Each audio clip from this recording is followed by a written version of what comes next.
They get this action going on. Look how great this looks. We're making it work.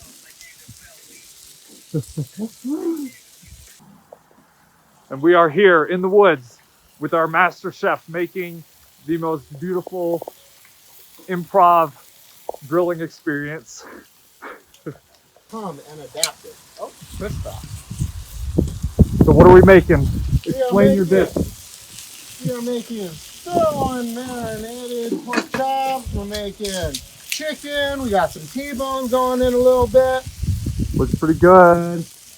Ooh. If you're doing things on a budget, just remember, buy whole and cut yourself. Words to live by. Do you have anything to say on this glorious occasion? Oh my gosh, I can't wait to eat it. It looks so good. I love you, Joji. You're not allowed to say anything. Oh yeah, look at that. Beautiful. Oh, wet age. I'm gonna say I am the head chef of Lake Duke Duke.